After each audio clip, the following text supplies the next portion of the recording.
how's it going? This is my room in Perugia, Italy. A quick tour, it won't take long. It is small. Little single bed there, TV, fan, no AC, attached bathroom. And so in this video then I thought that I would talk about how to travel in the 21st century.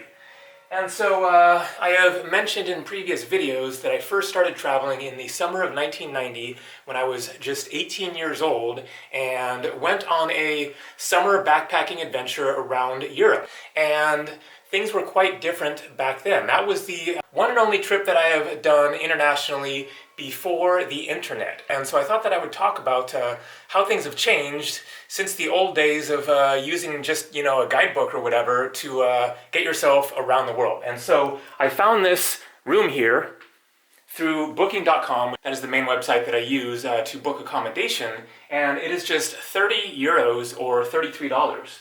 That is the wonders of the 21st century age of traveling, is being able to book accommodation and buses and trains and everything online, and how you can see pictures and read reviews and find the cheapest prices, and also the good location. The location of this room here is perfect. The Hotel Umbria, is just a couple of minutes walk away from the central plaza here in Perugia. And I want to mention that nothing in this video is sponsored. I wasn't paid by any of these websites or companies or anything in order to mention them in this video. I am just telling you the resources that I'm using in order to travel around the world.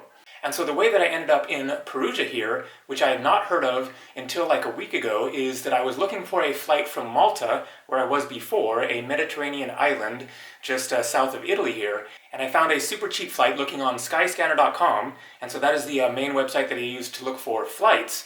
And it was a Ryanair flight from Malta direct to Perugia for just 20 euros. So that's like $22 for a international flight. It's a fairly short flight, like 90 minutes I think. But then with luggage, and then I paid to select a seat, then it came to about 60 bucks, but that is still a amazing deal for a flight. And so as you can see here, I am all packed up.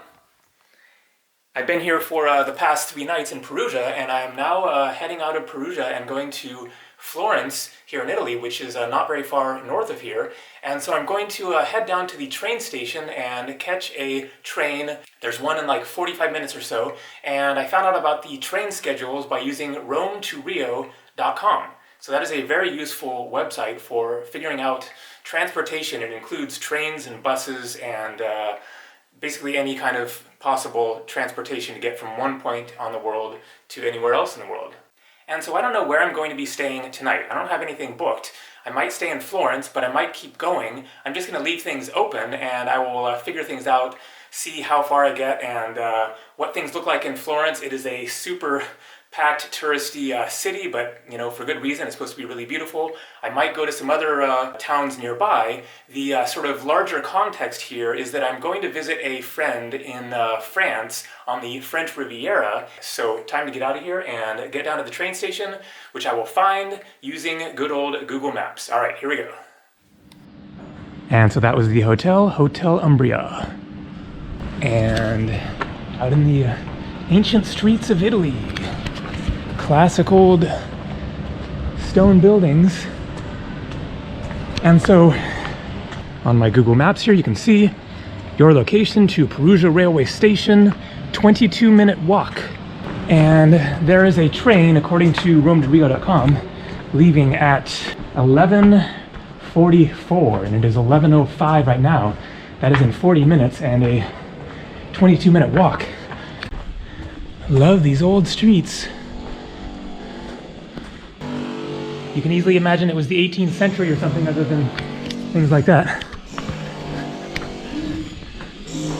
Turn right onto Via del Paradiso.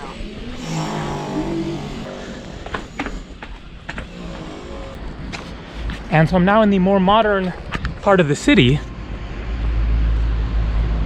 And I've got another 8 minutes to go. Not sure if I'm gonna make this train at 11:45. I've gotten a little turned around a few different points.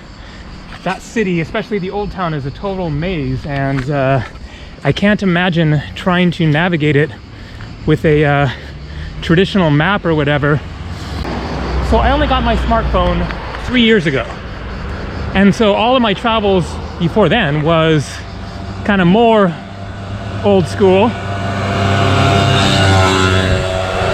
I would book accommodation online, and then I would go to the page of the website like booking.com or hostelworld.com where they gave directions. And I would then write down the directions with a pen in my notebook and then follow those directions to get to my hotel or hostel. But this is just a heck of a lot more convenient. And with this one, I would basically be paying for a taxi to get to the train station because navigating these winding mazes is just kind of insane. And so the usefulness of the smartphone is really quite mind-boggling. How much you can do with it. If I wanted to, get a ride to the train station, then I could have called an Uber, of course. And it makes it so that I can leave things wide open, like I'm doing today. Continue on to Piazza della Fonte di Veggio. And not know where I'm gonna stay tonight. And I can just be sitting on a bus, be researching various Italian towns, and see one that the bus is going to along the way, whether I have a specific destination in mind, or maybe just kind of buy a ticket to somewhere and then check out some of the towns along the way. And I could be looking on my phone, reading about those different towns, looking at pictures, etc. And then just decide, you know what, I think I'm gonna get off in this town right here, some little local place that I hadn't heard about before, that will be a more unique experience than the places I have heard about, like Florence, where I'm going now. Then I can just use my phone and find a place to stay, a few minutes before I show up. And I made it with about 13 minutes to spare, so let's see which train I can get on.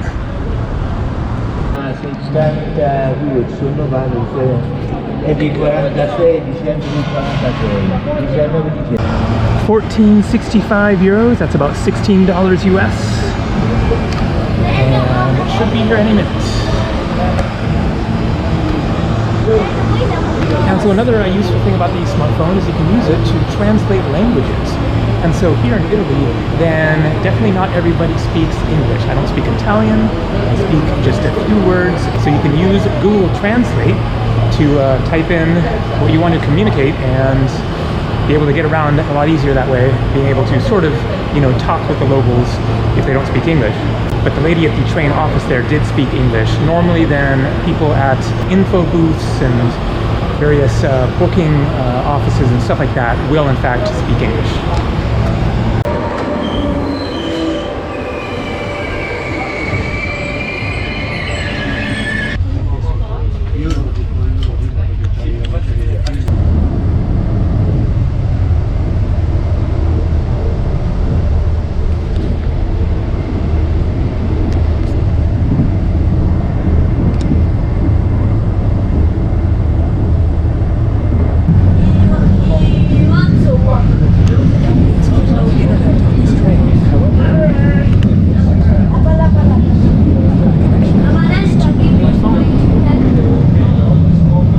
Turn your phone into a mobile hotspot and get Wi-Fi anywhere that you got a signal.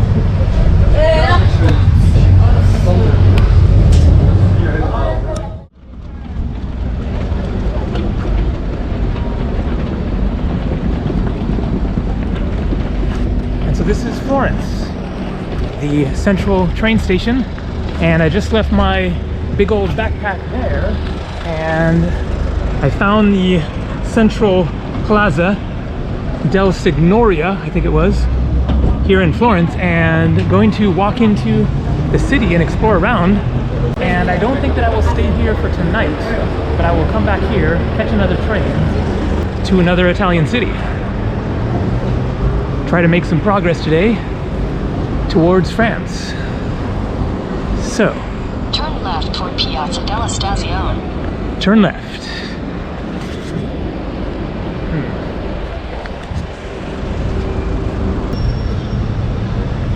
And it is a hot, hot day in Florence. 90 degrees.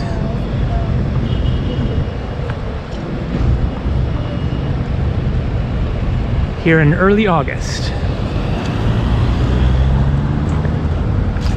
Piazza della Italiana turns slightly left and becomes Via Panzani. Slightly left.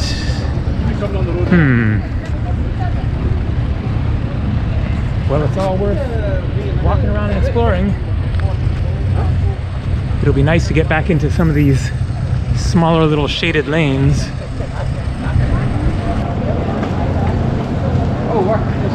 And now things are getting really spectacular. Take a look at this.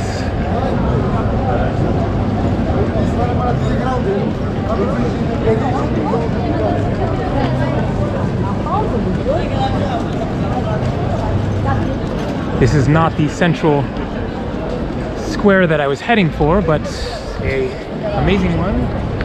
And this architecture is just exquisite.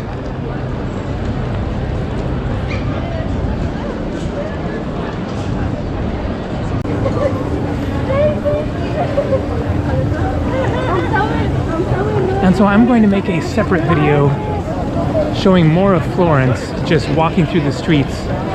And so I will put a link at the end of this video to that video if you want to see much more of Florence. I might show a few more clips in this video. There is a lot to explore.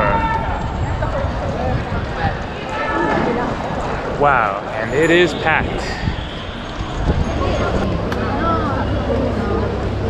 So this is the Piazza della Signoria.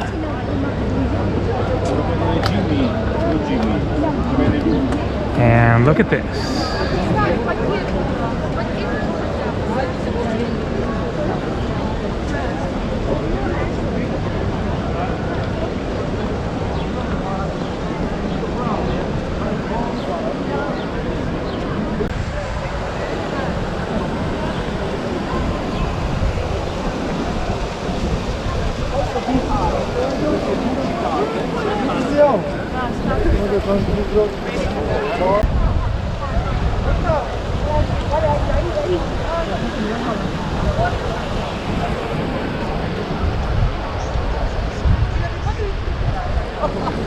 And I am thirsty and hungry, so I'm going to look around here, find somewhere to take a seat.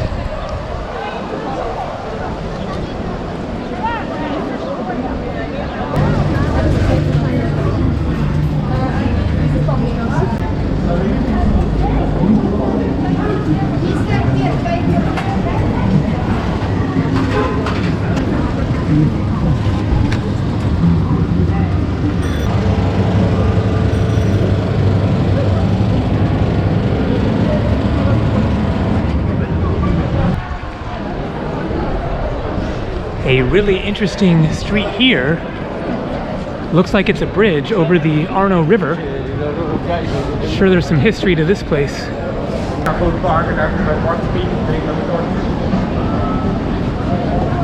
And I'll show a view of the river up ahead. The main river here in Tuscany.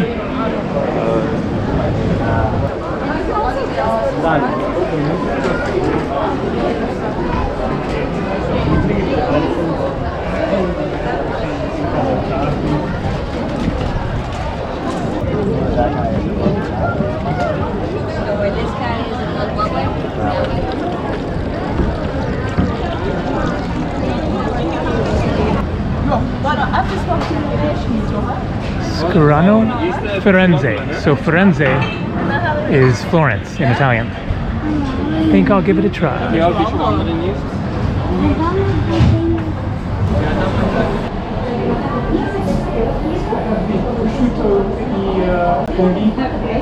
And one of the beers.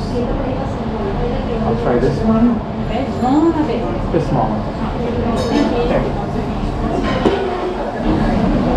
Interesting bottle here for the beer.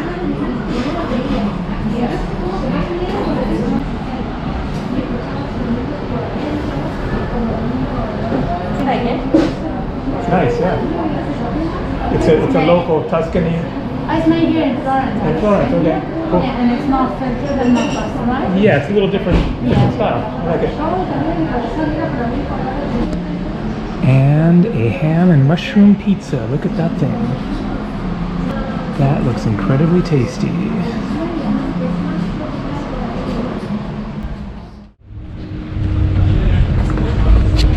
Back at the train station, my luggage, it was €6. And the meal there was 16 euros. The pizza was just €8.50, so a good deal. The beer was a little expensive at €6. And then in Italy, then it is typical to have this kind of cover charge that is basically kind of paying for the place setting of the plates and the napkins, and sometimes includes bread or water.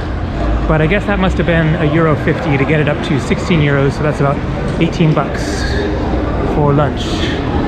And there is a train leaving to Pisa in 20 minutes, so I'm going to see if I can get on that one. Let's figure out where the ticket office is, get a ticket.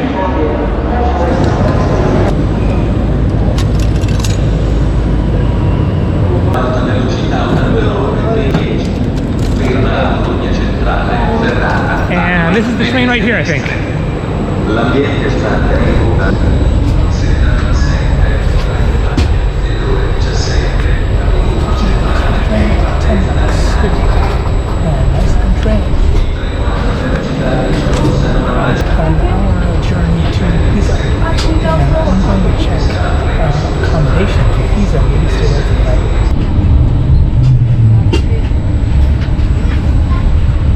Checking out the options, found a private room for 42 bucks. I think I'm gonna go for this one. Informiamo I gentili passeggeri che su questo treno è presente il servizio di pulizia a bordo treno. And boom, booking confirmed. $42 US. Gli Arlecchini B&B.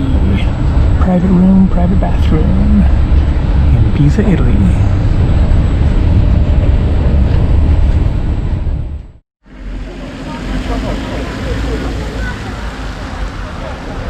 Station Pisa Central.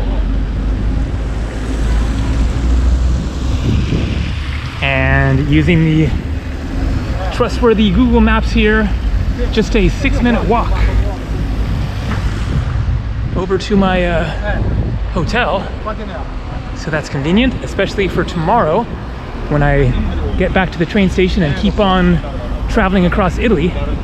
And so if you didn't have the convenience of having a hotel that was a 6-minute walk away, then once you get to the train station or the airport or whatever, then usually there is a info desk, and a person at the info desk will speak English, and they can help you figure out the right bus to take, or where the taxis are, or the metro system in that city, or however else you might be able to get to your hotel.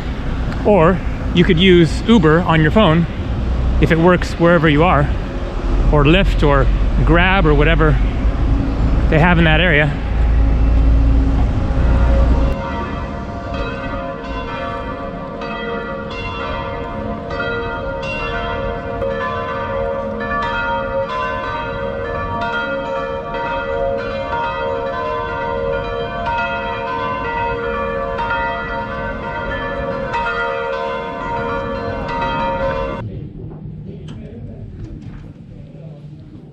And room tour.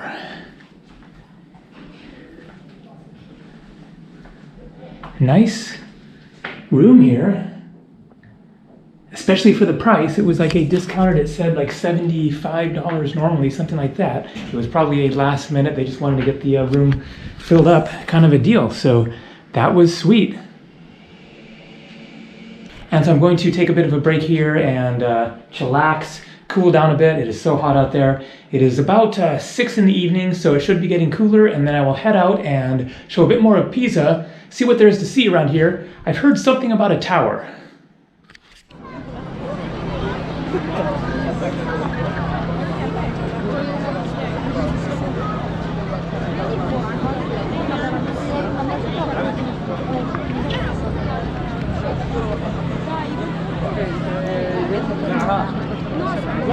And there it is, the Leaning Tower of Pisa.